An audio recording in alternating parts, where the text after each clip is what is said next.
This show is all about the lessons, secrets, top tips and best advice from some of the world's most successful people.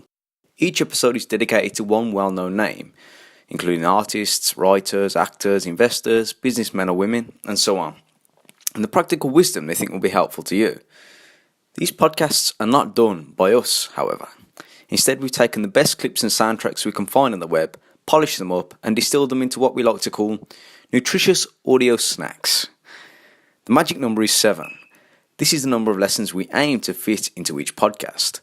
We apologise in advance, though, for the times when we break that rule, which could be more often than not. Today's episode features J.K. Rowling, a British novelist and screenwriter who wrote the Harry Potter series. She shot to fame in 2001 after the first novel from the series, Harry Potter and the Philosopher's Stone, was made into a film. The success of the release ultimately led to the remaining 6 novels in the series also being made into films, and hugely successful ones at that. Her life story is typically represented as the rags to riches type, many failures, bouts with depression and a string of different jobs.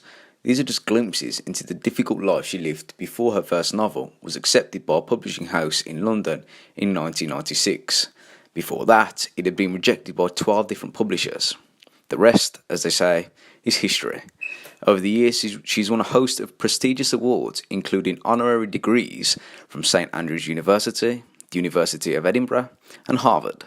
In 2001, she was awarded an OBE for her services to children's literature. And in 2011, she became Honorary Fellow of the Royal College of Physicians of Edinburgh. Her latest work involved writing the screenplay for the movie Fantastic Beasts and Where to Find Them, which was a supplement to the Harry Potter series, which she wrote in 2001. Just before its release in November 2016, Rowling announced it was the first of a 5-film series, the second of which is due in 2018. Anyway, that's enough of me. Now it's time for a few words of advice from the woman herself. Seeing as she is a writer, and most of her speeches and interviews given over the years have been about writing, it is impossible to separate writing from the lessons that follow. As you'll hear, however, what she says does not apply only to writing, but any artistic endeavour, and for that matter, everyday life in general. This episode features 7 sections, the first of which is about failure, and how it is a fundamental part of the process. Failure gave me an inner security that I had never attained by passing examinations. Failure taught me things about myself that I could have learned no other way. I discovered that I had a strong will, and more discipline than I had suspected. I also found out that I had friends whose value was truly above the price of rubies. The knowledge that you have emerged wiser and stronger from setbacks means that you are, ever after, secure in your ability to survive. You will never truly know yourself or the strength of your relationships until both have been tested by adversity. Such knowledge is a true gift, for all that it is painfully won, and it has been worth more than any qualification I ever earned. I was on the train from Manchester to London, and it came, just came. Had something like that ever happened to you before? Yes, truthfully. I mean, other ideas had just come to me, because I think if you're a writer and that's what you spend a huge amount of time doing, ideas do come to you. But nothing had ever come so with such a, I thought, God, I'd love to write that. And when I got off the train, I went straight home and I started writing. Failure is so important. It doesn't get spoken about enough. We speak about success all the time. Mm-hmm. But, you know, I do not know any, I haven't met, and I've been so fortunate and met extraordinary people through Harry Potter, and not one of them didn't have their failure, more than one failure. And it's the ability to resist failure in many ways, or use failure, that often leads to the greatest success, isn't it? So, yeah, failure. Mm-hmm. I've often met people who are terrified, you know, in a straitjacket of their own making, because they'd rather do anything than fail. They don't want to try for fear of failing. Mm-hmm. Well, that's the rock bottom thing. Rock bottom wasn't fun at all. I'm not going to romanticise rock bottom, but it was liberating. What did I have to lose? Number 2. Life is not a checklist of achievements. Given a time turner, I would tell my 21-year-old self that personal happiness lies in knowing that life is not a checklist of acquisition or achievement. Your qualifications, your CV, are not your life, though you will meet many people of my age and older who confuse the two.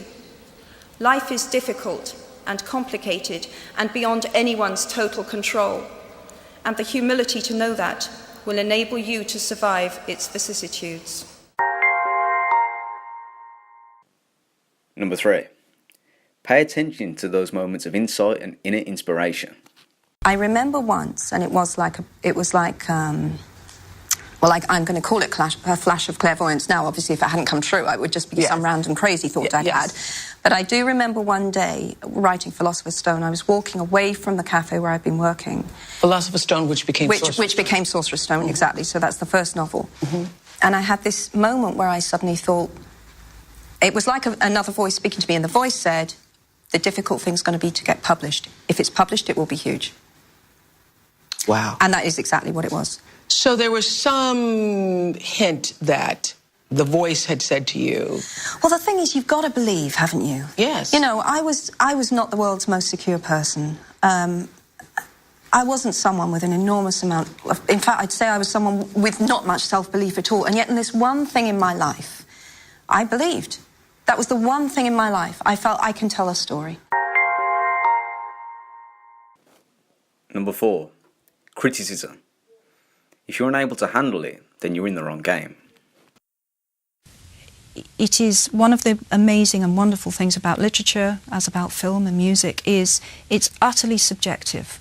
So it's somebody's that's opinion. the point of it. You know, that's the point. Of course, you move in that world. If you expect to just stand under a shower of perpetual praise, there's something wrong with you. Exactly right. That, you know, you will get criticism. I knew that going in. And the funny thing is, I'm not a particularly...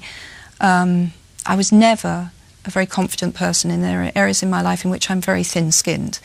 But not in this area. In this area, I think it's right and proper. I should be criticised, and that's And can literature. you learn from it?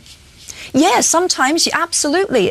It depends. I mean, there have been reviews that I've thought, yeah, that's fair comment, and I need to take that on board. Oh, yeah. Yeah, of course. So where are you thin-skinned? I was back to adolescent. Yeah. I was a very self-conscious adolescent, and I was...